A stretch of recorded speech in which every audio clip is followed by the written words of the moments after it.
What's going on, guys? Your host, your boy, George Mackay, back in studio again today, pre-recorded as I always do during these COVID-19 periods.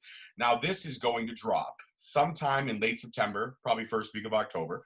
But this guy is one of my favorites. He's become a very close, dear friend of mine. He is one of the best talents in indie wrestling, period, today. And I don't care what he says because I believe it to be true. And because it's my show, that's all that matters. It's all that matters. Please welcome back to Straight Talk Wrestling. I like to name him the king of flippy shit, but you may know him as the Prince of Prince City, Aiden Prince. Wow, my dude with the best intros around. I gotta give you that. So how are you, buddy? I'm great, man. I'm great. I'm here chilling in Ottawa. That Sauce behind me, don't mind him. He'll probably jump in and out through this, but It's all good. Yeah, man. I am chilling. How are you? I'm great. Got to see you, and we got to set this thing up a couple weeks back at the Destiny Barbecue. It was so great to run in. And once this interview airs, we'll have already seen each other again at finally a show, a Destiny Wrestling parking lot show. I got a VIP table so I can scream my head off. There you go. We know you're going to be on the card. We don't know. Well, by this time the interview drops, we'll know who you're facing. But as we record it now, we still have no word on who you're facing. Right. I've got a couple ideas in my head that we'll get to a little bit later on. But, man, during this COVID time period, it's been a struggle to keep your mental state where it should be. Yeah. For me as a fan, for you as a wrestler. And we were actually supposed to do this right when COVID kind of started, right when the world stopped. We had plans to do this. And your head wasn't in it for obvious reasons. Yeah, man. And my head also wasn't in the best form because I was trying to wrap my head around just not seeing all of you guys, all of my friends, all of the fans, everybody in wrestling. And it was kind of a surreal experience. But running into each other at Destiny, at the barbecue, seeing the rejuvenation of what we know is coming now. Yeah, man. We set this up. But talk to me about March. Talk to me about finding out that literally the world, the business that you love, stopped. For me, man, it was crazy. As you know, I just moved to Ottawa from Windsor. It's a big move from my friends, my family, from the wrestling school, everything I was doing there. And in my eyes, it was a step up. I was here to evolve. I was ready to get going. And there was things planned that I can't talk about, unfortunately, but they were there. So for everything to stop dead, especially with the momentum I had going, was a test for my brain, a test for my life, as it was for a lot of people. But I think maybe I took it a little too hard. And I think it affected me in the sense of, I'll be honest, I mean, I couldn't even put wrestling on the TV, man. It was very, very hard for me to have all those opportunities laid out, and then all of a sudden they stopped dead unexpectedly. Yeah, not because of injury, not because of anything because of pandemic. Yeah, and I mean, things like podcasts and stuff like that, I knew that if I was to do any kind of podcast or talk about anything, it was going to be me sulking about what was going on. And in my eyes, it was like, yo, man, we're all in this together. You can't sulk about it, deal with it your own, and then explain yourself when the time is right. The time is right, my friend. Absolutely. And we're going to get into a lot of explanations today. But one thing I do want to set up right off the bat is I was able to sit down with two of your former opponents, two guys who I believe you've had a lot of great matches. I've seen all these great matches. Thank you, man. But these two stood the test of time for me. And I talked about you quite in depth to both of these individuals. One was the Sauce, Alex Zane, the Taco King. And the other one was Red Death, Daniel Garcia. I got to see you versus Garcia at Crossbody in February. Right. And I got to see you and Alex Zane go toe-to-toe in Thanksgiving of last year. Actually, my daughter's 10th birthday weekend. That was part of her birthday gift, was coming out to Destiny with me. And you know her, the mini host. You sat down with her. 5 questions with Aiden Prince. That is also be dropping sometime in September. I am very excited to watch that. I really am. Yeah. Oh, man. She loves how you guys give her the time because of the relationships and connections I've made, but also because she's way better at interviewing than I am. Man, I think she right in there. Do you have a colorful book with your questions in it? Because if you don't, I don't know, man. I don't know. It's all my coloring books up here, but she had it organized. She had it organized. I said that I went to work. To work like the I think it's the Monday or whatever. And I was saying, I was like, I did an interview with a little kid that was more prepared than some podcasts I've done. So I was very impressed. Good for her, man. Good for Yeah, her. man. Yeah. And you know what the funny thing was is that she asked a question and you answered it without any hesitation. And the first question she asked was, would you do a moonsault on my dad? And you said, yeah, without a No problem. problem. Let's do it right now. Yeah. I was like, wait a minute. Yeah, man. I'm not trained or prepared Yeah. in any aspect. Yeah. I will get hurt. Funny little story about moonsaults, actually, while we're on the moonsault topic. I actually have never hit a standing moonsault on somebody because I can't do it. I can do flippy shit out the wazoo, but you lay down and tell me to do a moonsault, I'll probably headbutt you on the way over. If you're not laying there, I can moonsault fine. With putting a person there, I don't know what it is. I cannot do a standing moonsault on a person. Well, So you're safe. Let's not try either way with me. Yeah, okay? I couldn't tell your daughter that, it'd make me look bad, but So don't worry, I would have hurt myself more than you, basically. Well, okay, then I'm okay with that. There you go. But in talking to these two individuals, like I said, they are two of the best in the business, much like yourself. I rank all three of you up there very highly. And both guys, quote unquote, said the same thing to me. Aiden Prince is legitimately one of the toughest sons of bitches I've ever stepped in the ring. He won't go down. He won't stay down. He keeps getting back up. Almost like you're that horror movie character that dies 15 times, and at the bottom of the stairs, when you're laying there and you think, okay, he's dead this time. No, your fucking hand comes out and you grab somebody's ankle. Yeah, You have a never say die attitude, and I think that's what gravitates people like me and your fans towards you, because you walk out there all fire. We see the passion, but the whole match, the story you tell is, yeah, okay, I'm gonna get hit. It's gonna hurt. It's gonna suck, but I'm gonna keep coming. And the only way you're gonna stop me, the only way, is if I stop breathing. Right. So and that's been your mentality your whole life. But talk to me about. I know you remember those two matches specifically. Yes. But talk to me about those two opponents. They differ a lot, but there's similarities there. One has more speed and agility. The other one has a lot more power. Like when Garcia hits you, it's like when Josh Alexander hits you. Yes. It fucking hurts. You sit down.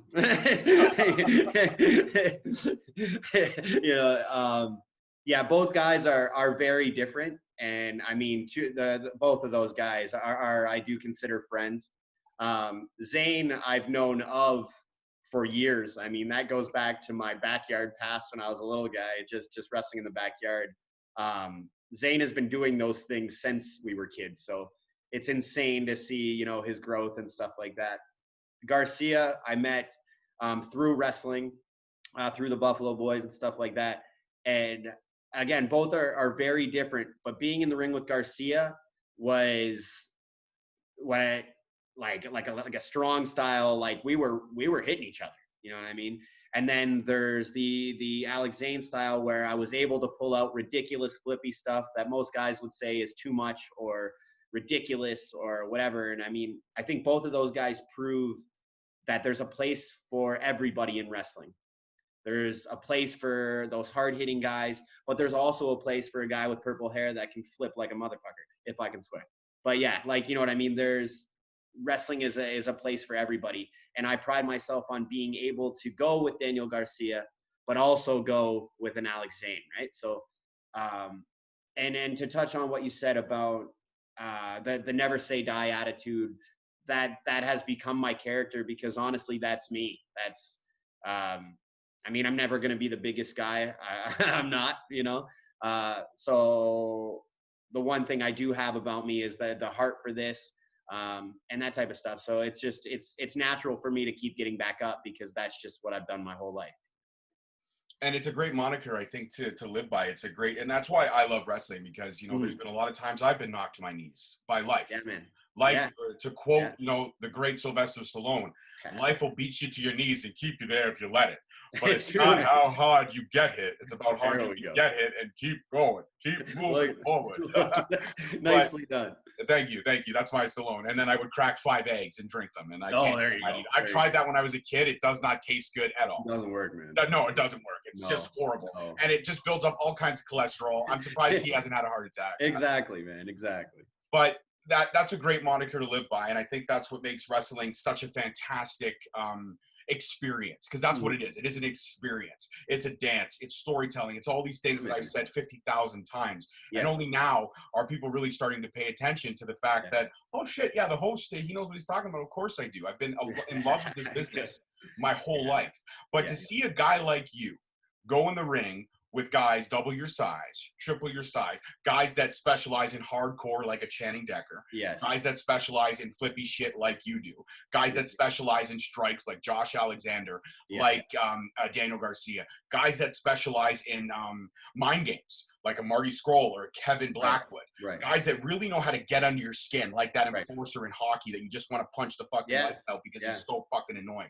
To see you get ambidextrous with all these people, I think is a pride and a credit to you. This is going to show any big promotion that isn't stupid enough to already be paying attention. They should be. But when they see how ambidextrous you are, you literally have so many layers to a basic character. Everybody's character is supposed to be them turned up to 10. I don't think that's the case with you. I think your character is you. Yeah. There is no turned up. There is no turned down. Right. No, that's been a big thing for me, and that's why I love pro wrestling so much. Is I get to tell these stories of little guy versus big guy, little guy versus little guy, guy versus girl. You know what I mean? Like intergender tag matches. There's tag matches. I'm a glorified Power Ranger. That's what I tell everybody. I get to have these cool stories and whatever. And every venue I go to, I love to make the venue part of the match and those type of things, because wrestling is a story. I could talk about it for hours about how it's amazing to be able to sit there and choreograph this 10 to 15, sometimes 25-minute story that, even when the crowd knows that we've planned this, is still emotional with me. They still feel it with me. And you're right, it is me. So when you see me go out there and break down crying, or you see me reaching to fans and stuff, I am so in that mindset of what Aiden Prince is and what my character is at that point that I am genuinely feeling those things. So, and it's some people will never understand that about pro wrestling, but I find that to be the most beautiful part of it, that I can go out there and literally break down crying because Aiden Prince missed his fans so much. You know what I mean? It's a very, very cool thing. Very cool. Absolutely. It was a moment the moment we're talking about, just in case anybody wants to know, is that at the Destiny barbecue, everybody kind of came out, spoke a little bit.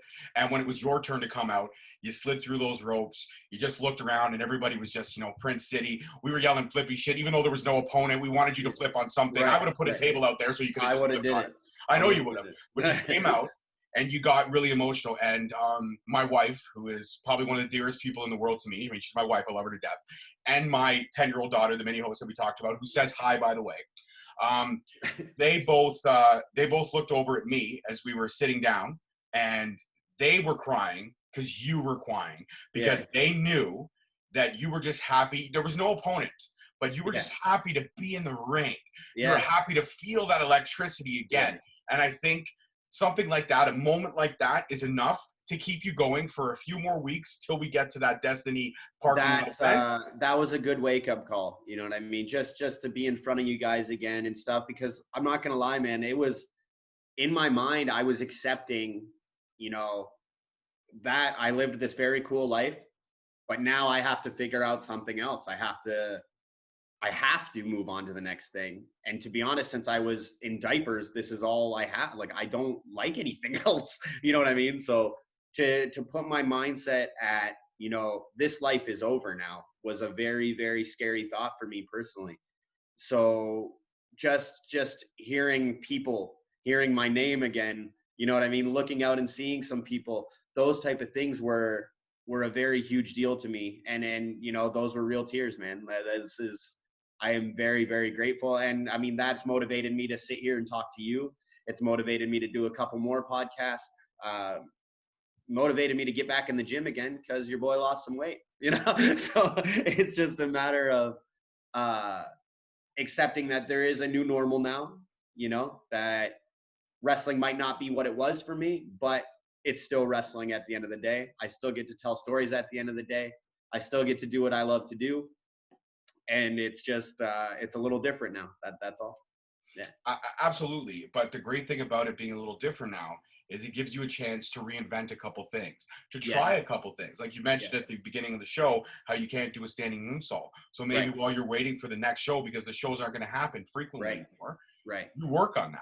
So when you get that next booking, the biggest thing is it's very cool to sit back now and look at who's excelling in this period of time and who's not, right? Like things have changed so much that it's really showing like one, who's the most dedicated, but also who can adapt to this new lifestyle, this new change in wrestling and in characters. And now I think things like, social media is going to blow up even more in the sense of video packages, stuff like that, because it's all different now. It's a different way of doing things. It's been interesting to see how guys are making money. Like shout out to the Backyard Pro guys. Like, I mean, thinking of different new ways, you know what I mean, to make money in this, to keep the love going, to keep, themselves relevant, stuff like that. I'm very impressed by all of my peers in that sense, for sure.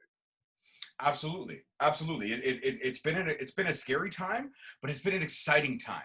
And it's been a time where our crafts can all be honed to the point where when it all starts back, I mean, not only are they going to see you doing flippy shit, but hopefully somebody gives me the chance and they see my shining face doing commentary. That'd be pretty sexy, right? Yeah, there you go. I've always said, man, you should be doing more than just this podcast. There's more there for you for sure. And I mean, I will do whatever I can for you as well. You're great at what you do. Your daughter's catching up to you, but you're great at what you do. So I'd love to see you doing some more stuff, whether it's commentary, announcing, anything, man. Anything. I appreciate the love. But one thing I am looking forward to the most, now it'll all have already happened, but is I'm obviously looking forward to the parking lot venue. And don't forget, you got to bring 3 shirts and an autograph for me. The money is waiting. We will we will gladly pay for that. Make sure mine's a XXX, okay, please, because I like the length. It's not because I am a bigger guy, but it's because of the length.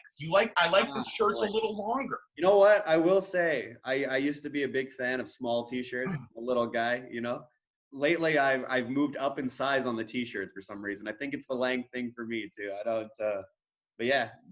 Yeah, because we're not grandfathers. We don't tuck our t-shirts into our pants. We like to let them hang like they're supposed to. Not quite there yet. No. Quite there yet. I might. 100%. Our hairlines are still intact. Hey, man, I'm wearing a hat for a reason, all right? So actually, the hat you're wearing, if I'm not mistaken, it's a Battle Arts Pro hat. It is, man. It is. So I actually wanted to get your kind of take on this subject. Yes. And I think you already know where I'm going with this. Yeah. A couple weeks ago, Anthony Corelli announced that he found his forever home with his family in Georgian Bay.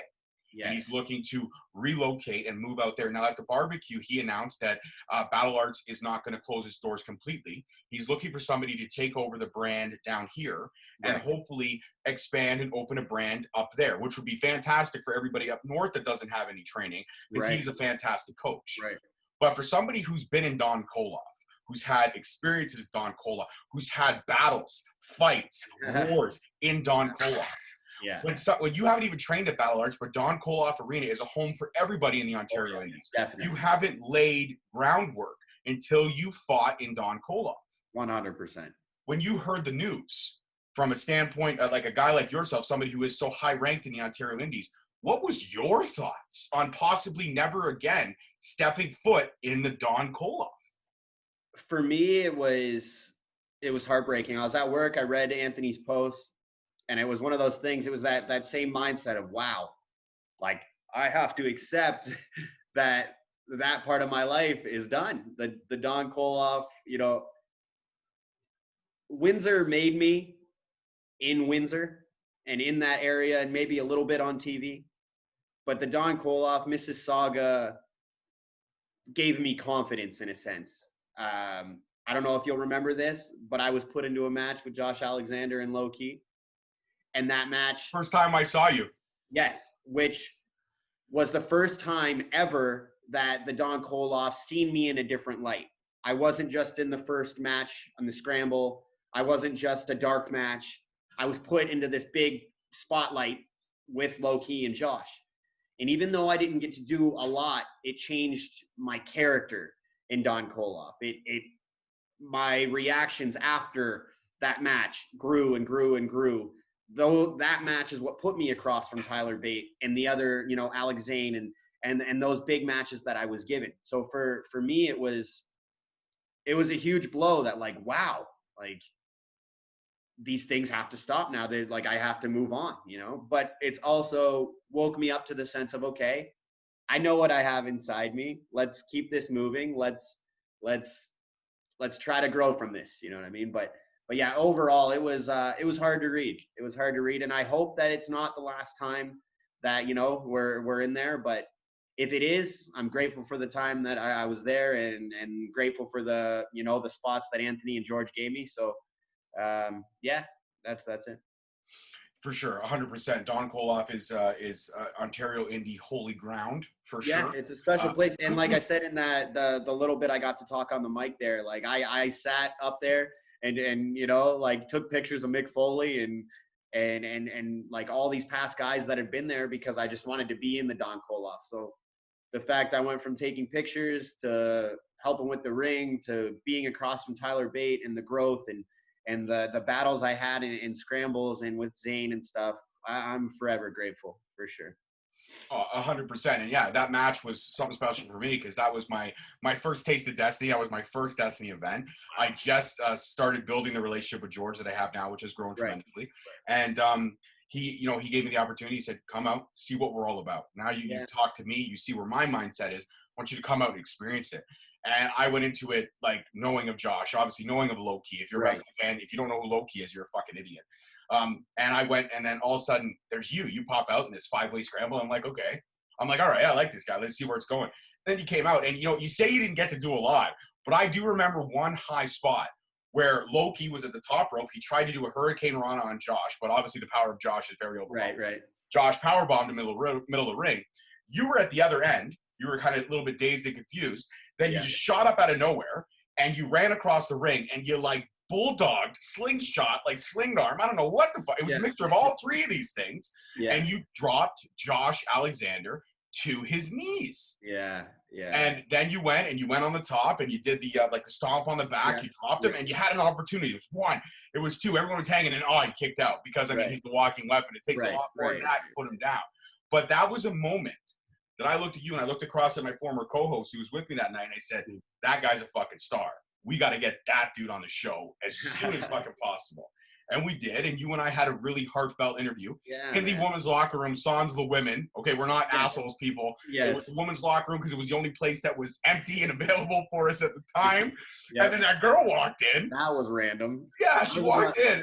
See, if that was now, I get pissed because if it was now, I would have brought her into the interview like 100%.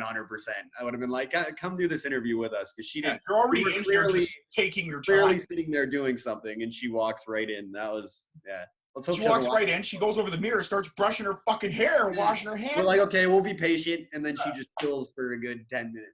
Yeah, and then she's like, okay, bye, guys. It's like, yeah, okay, yeah, fuck you, Jesus Christ. Yeah. But you know what? That was a special memory and a moment between us because that's when I think you and I really bonded and the friendship developed. And then seeing you, the growth at Crossbody and the battles you had there and how great that promotion is and what they do. And it's seeing your stock just rise and rise and rise. And it wasn't a fluke. It wasn't luck. It was fucking hard work, determination. It wasn't doors being opened for you. It was you kicking through the door. Right. I appreciate. Or sometimes putting your body through the door. Through the door. Yeah. Exactly. Yeah, pretty much. Crossbody was another place that gave me some opportunities. You know what I mean? It's the first place I got to speak on a mic a little bit. Things like that. So like, again, right, it was Destiny gave me this confidence to do bigger things and to move on and then do bigger stuff with Crossbody and stuff like that. Man, I'm so grateful for pro wrestling. It's a great thing. It is. It's one of the things that, I mean, if you're a fan and you love it and you appreciate it, then you understand everything about it. And I do appreciate you saying it was hard work because I think that and this is the first time I've talked about this, I think I have this stigma on me that the only reason I was given opportunities with Impact, is because of the people I knew or the city I lived in or, you know what I mean? Just basically shit was handed to me. And I think I've kept my mouth shut on that for a long time. And it's starting to piss me off in the sense of, yo, man, like, did I get those opportunities because I lived in Windsor? Maybe. but everybody who's saying those things didn't see my reactions there. They didn't see the work I put in there. They didn't. I don't think I get enough credit for the opportunities I had on TV because people think they were handed to me.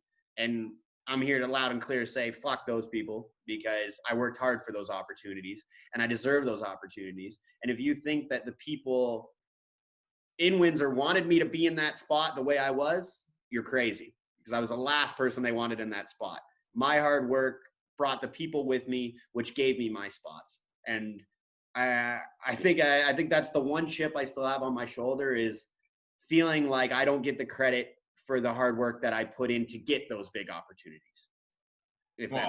I think that's horseshit, because I've seen the work you put in. I've known you for 2.5 fucking years, and you haven't stopped. You haven't stopped moving. But one cool thing that happened over COVID, actually just before COVID, you met a new lady, a new shining star in your life. I did. And you post her all over. And I got to say, when you post her on Facebook, it's a lot better than looking at your face. It really, I appreciate it. Really, no, she seems like a beautiful soul. She seems she seems like somebody, thank God you met her when you did, because I think that the time off helped you kind of de-stress, depress, maybe also heal the body and the mind a little bit. Definitely. And she was a catalyst in all that. If I'm right in saying that. No, definitely, man. Definitely. I think that meeting Christine was a really big deal for me, because one, I met her at the perfect time. And two, it also helped me separate Aiden Prince from Mike a little bit, which was nice. So moving here, everything stopping, having this wonderful girlfriend that has been supportive of me going up and down through these waves of not wrestling, and wrestling has been a beautiful thing. You know, it's been great to kind of force myself to be Mike a little bit, set Aiden Prince aside, even though I don't want to. You know what I mean? Like setting that aside and realizing there's more to life than pro wrestling. You know, love is there, family is there. Getting to know someone, getting to know myself, it's been an amazing thing, man. It's been an amazing thing. And I know I shove her down everybody's throat with Instagram and stuff, but it's just because I think for the first time in my entire life, someone is making me as happy as pro wrestling makes me, if that makes sense. So it's a beautiful thing, and I'm very, very grateful that I met her, for sure. Absolutely. And you know what, to touch on one thing you said, is I'm a fan of Aiden Prince, and I appreciate Aiden Prince, but Mike is my brother. Mike is my friend. My dude. And that's the truth. That's the truth. And it's great to have that separation. And sometimes it's got to be hard, like, to turn it off. Like, sometimes you go to a show and, you know, you may be the underdog in the building. You may be the guy that people whisper about. Right. And you go out there and you prove. You show and you prove. Right. And your work ethic and how you handle yourself, your reputation in the back. It's not, oh, fuck, there's Aiden Prince coming. Oh, he's the guy that, I don't know if you saw him on Impact, but because he was Windsor. Right. Oh, I got to face him tonight? I'm going to kick his teeth in. 25 minutes later, shit, fuck, now I know why he got those opportunities in fucking Windsor, because he beat the living hell out of me. Well, and I think I'll forever be trying to prove myself in that sense, because even if guys, I'm a paranoid dude, that's just me. So, I mean, even if a guy doesn't feel that way, in my mind, he feels that way, and I'm going to do every single thing I can to prove that I'm not just a fluke and I didn't get opportunities just because of who I know. I got these opportunities because I can go out there and I can go with the best of them, you know. So.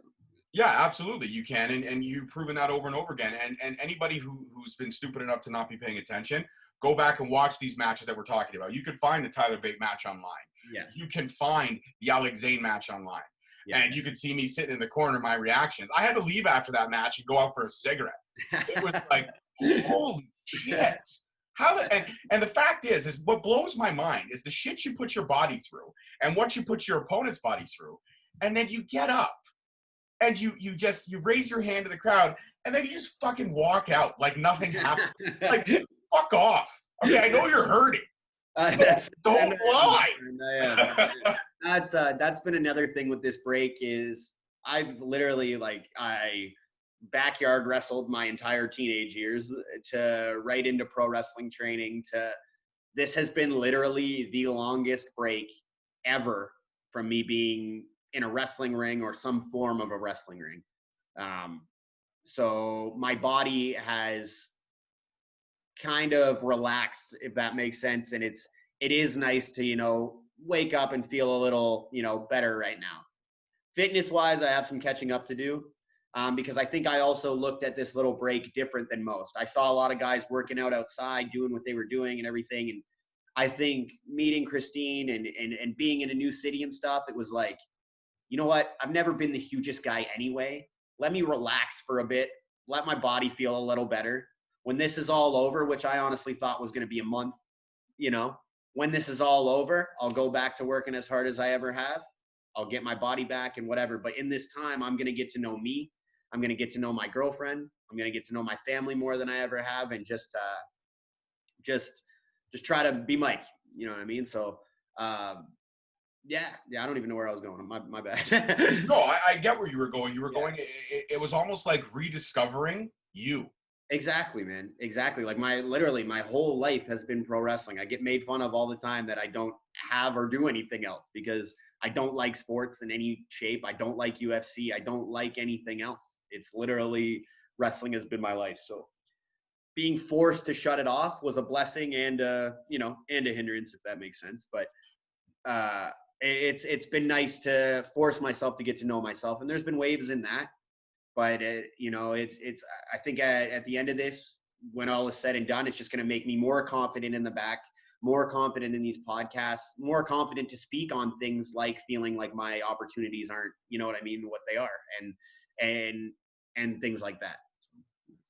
Absolutely. And one thing I want to touch before we get into my fantasy booking for the Destiny show, which we will discuss in depth because I have a lot of ideas where I think you need to go with that promotion. Yeah. But in terms of to go back to your opportunities were handed to you, and you carry that chip, and you even said even if that guy I'm facing across the ring or that girl doesn't think that's in my head. Yeah. So it seems like you're not using it as a deterrent, but you're actually using it as motivation. Okay, I'm going to go out and I'm going to fuck you up just to prove a fucking point. Yeah, because for a long time it was like, I would feel this energy of like, oh, he's not as good as they say he is. He's not, you know what I mean? He's not. And I think I dwelled on that to the point it would fuck me up in the sense of like, I'd be too nervous. I'd be overthinking the match. I'd be worried about who I'm across from. And it was one of my trainers sat me down and talked to me and said, yo, man, just because you're standing across the ring from, say, fucking Tyler Bate, that doesn't mean you're standing across from anybody different than it would be Gabriel Fuerza or Holden Albright or Daniel Garcia or Blackwood. These are guys. They're wrestlers. Just because they're on TV doesn't mean they're the best. It just means that that's the spot that they were in. So go out there and do what you do. Don't be afraid to talk. Don't be afraid to do your shit because of who's across from you. Be you. And I think that really woke me up to the sense of, I see a lot of guys that get a match with a big name and they sit there and go, if it's okay, I do this thing where like I dive out of the ring. Like if that's okay with you. And sometimes the guy across from them is a big name or whatever. And they say, yeah, man, like we're going to keep it simple tonight or we're not going to whatever. But that's because they've been given the opportunity to take it easy. If you speak to them like you're their equal and you speak to them like, hey man, I do this thing where I dive 4 fucking times and then I moonsault on you. That's what I do. They can slow my stuff down or whatever, but 9 times out of 10, that guy goes, all right. And I started to learn that because when I had the opportunity to wrestle Dunn, there was things I would hold back and then he would yank it out of me. And then, so even with Loki was very dialing back just because he's a very big storyteller and stuff like that. But he made it so I was like, give me stuff. Tell me what you do. Where I was sitting there going, what do you think I should do? You know what I mean? Like, it's just like so when I had the chance to wrestle Simon Gotch, for example, I went into it with the intent of just say what I do. If he wants to take my stuff away, I'll let him take my stuff away because that's what I'm supposed to do. But he did not say no to a damn thing. He wanted to do all of my shit. So I dove on him 3 times. I did my moves. I did literally everything. And, I think a lot of guys do that too much. They dial back and they think because the guy was on WWE or because the guy was in ROH or Impact or wherever that they need to be scared of that person or they need to dumb their stuff down. And you don't. You don't. These guys are wrestlers just like us. They want to do some shit just like us. So that was that was a huge realization for me that the guy across from you may think whatever, but I have the power to show him otherwise. And I know what I have, and he's a wrestler like me. So if I prove that I can hang with him, that's only going to earn their respect. So I stopped feeling negative on myself on it and started looking at it as a boost. You know what I mean? Let's prove to this motherfucker I can go then. You know what I mean? That's how I feel about everything. People have their opinions on me and stuff, but it is what it is. I'm just going to do what I feel I do best, and that's wrestling. 100%. And because of everything you just said, and I felt the fucking passion, and now it makes me even more fired up to get to fucking September 13th. I can't really share the passion with you and give you a big fucking hug. So what I'm going to do is do this. I'm going to do something that everybody knows. It's called the Wiser Clap. Oh, there it is. There it is. Thank you. Thank you. But you know what, man? I love every time sitting down and having conversation, whether it's a 5-minute conversation or we're doing something like this, because I know the passion is just as real and the conversations are as honest as they possibly can be. Definitely. And I love that story about Simon Gotch. That's a little tidbit for all you wrestling fans out there.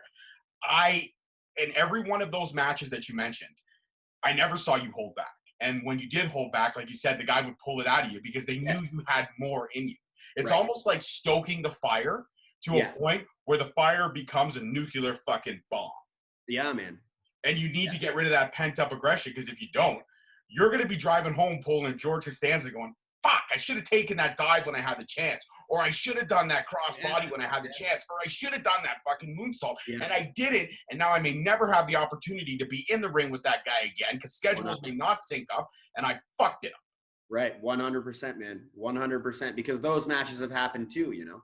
But it's, for me, having those matches with those guys has helped with my confidence with wrestling a guy more on my level and at our same, you know what I mean? If this guy is going to pull everything out of me, I'm going to pull it all out every single time. That's just me. You know, 100%. So now we know with the show on the 13th, we've got to keep it Ontario only. Right. We have to. So we won't see any of the Buffalo Boys. We won't see any storylines that started in March carry over because it just can't happen right now. But what we do know is the main event. Speedball Mike Bailey versus Josh Alexander.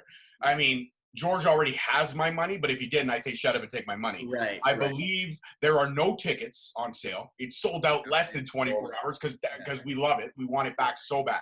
Right. But in terms of you, I've got 3 opponents that I think, Ontario indie-wise, are fantastic opponents that I have not seen you really tangle with in depth. 2 of them you have faced. Okay. 1, I think you need to face again in singles. I've seen you in a triple threat, but I need him in a singles. I need to see it in a singles. So 1 is Justin Sane.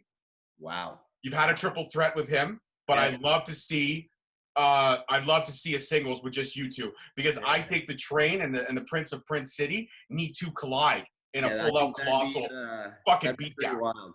Especially like Justin Sane was actually on the first show I ever worked. I think he was more of like one of the main event guys. That was Busted Knuckle Pro Wrestling. I'm trying to remember what year that would have been. But yeah, he was man has looked exactly that jacked since way back then. Maybe even more jacked now. But yeah, that'd be a big one for me. That's a really good idea. I hope we get to do that. Definitely. And then another one would be another one of my close friends. Justin Sane is a close friend, but this is another close friend. A lot of people call him the king of the ladies. Okay. A lot of people call him Black Lavender Baby. Oh, man. But I call him Lionel Knight. And I think you and Lionel in a number 1 contenders type feel match. Okay. I mean, I've seen you in Fatal 4-Ways. I've seen you in triple threats. Yes. But I've never seen Aiden Prince, Lionel Knight, Pride. That would be a huge one for me as well. I look up to Lionel a lot. Like Lionel has been a brother to me in wrestling since I started, and he's been super cool to me since the beginning. And he'll credit me for getting him booked on Destiny, but man has done everything on his own. He is the most underrated indie wrestler that I know. that guy can go better than any of us. And I think Lionel is another one that he's a little too quiet sometimes. Like he's got more in there, and I would love to go toe to toe with him because I would make sure that I take it all. You know what I mean? That honestly, Lionel Knight is probably number one on my list of people I want to work a singles match with. 100%. 100%. And that's somebody I would relish the opportunity to see that match. Yes. Because I know as much as his power is underwhelming, your power is underwhelming. What is overwhelming is your speed, your agility. Yep. And I mean, again, who doesn't love flippy shit? Yeah, Lionel's the man. Lionel's the man. That would definitely steal a show right there for sure. Yeah. And so anybody watching this that will book it, let's do it. Let's do it. I mean, this is going to drop after the show, but I think you and I should both systematically text George right after this. Yeah, say, hey, you know what? I will say that he asked me who I wanted to work, and I said Lionel Knight. So let's hope for the best. Let's hope for the best. Yeah. If I'm right, then I got to get a bonus autograph for free. Definitely. I got to get a bonus one. Definitely. So let's hope that happens. Absolutely. And last but not least, because again, I've seen you, I mean, I'm sure you faced each other probably at Greektown. Right. But I have never seen you at Destiny because I have yet to go to a Greektown show. And if Steven from Steven's Wrestling Journey is watching, he's probably shaking his head. He yells at me consistently all the time about not going to Greektown. I had full plans to go to Greektown in March, but then a family function came up. I actually got some no idea what you are missing, man. Yeah, I know. And if Channing Decker's listening, he's probably like pissed right off right now. What the fuck?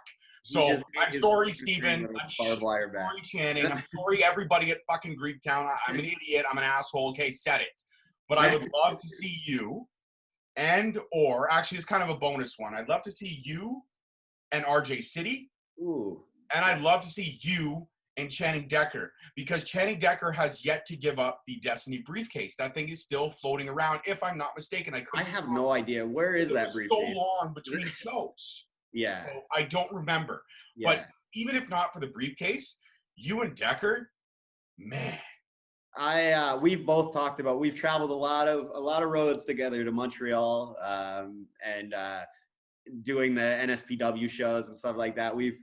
Flippy shit will meet hardcore and that will get out of hand. And I think George knows that. I think a lot of places know that once Flippy meets hardcore and I'm willing to do anything, as is Decker, I think that's just gonna blow some minds for sure. It has happened. We have had singles matches, but not to the extent of what we could do, if that makes sense. Yeah. You've had single matches, but tailored back. Right.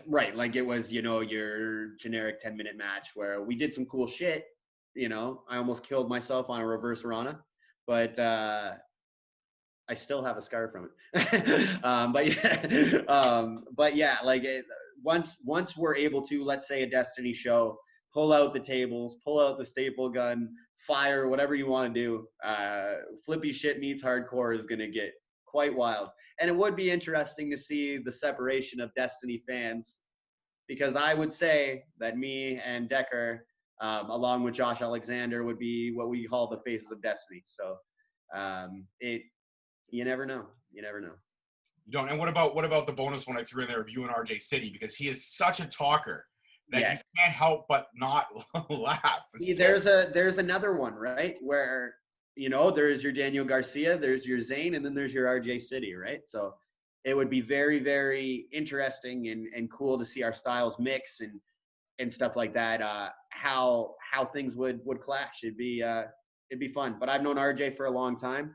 And I think that would be a fun one. It'd be a challenge for me, 100%. A big challenge.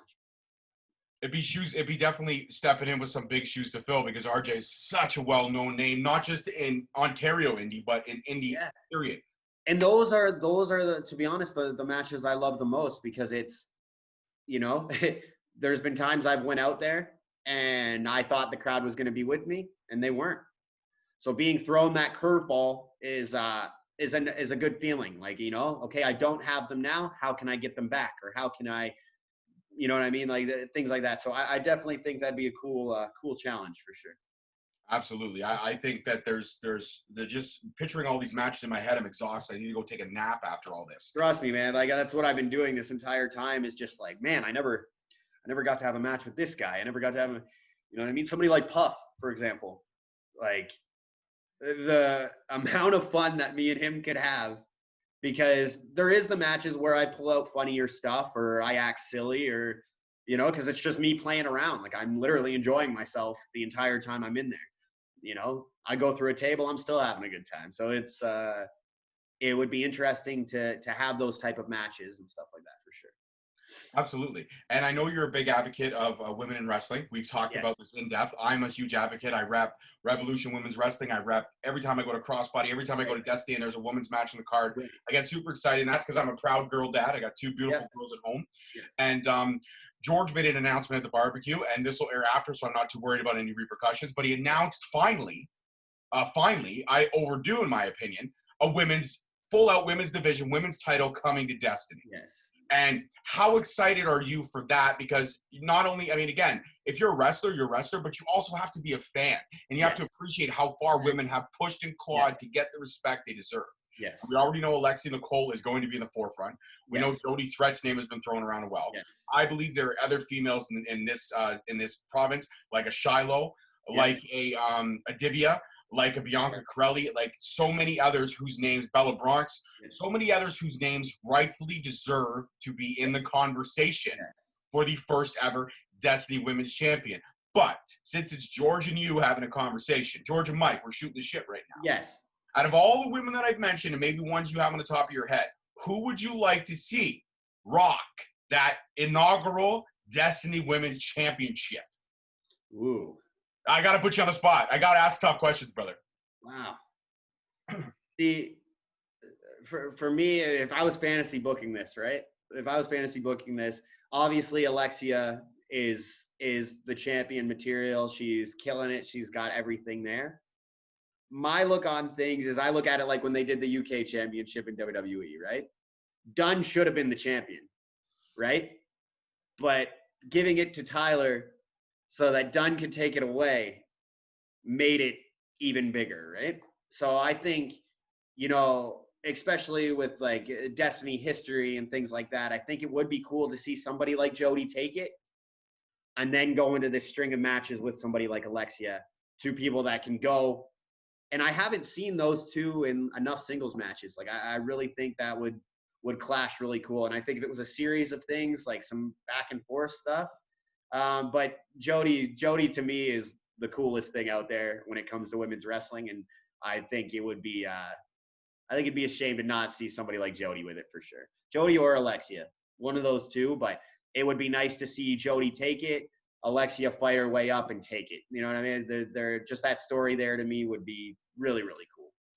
Yeah, the ultimate underdog meets the bubblegum princess. I mean, how can you not love it? Exactly, right? And also, there's a lot of up-and-coming people through Battle Arts and stuff that I've watched from afar and stuff like that. I feel terrible. I can't remember her name, but there's a girl on Instagram. She was a Battle Arts student. It's like Cassandra something or something like that. Oh, Amy Crimson.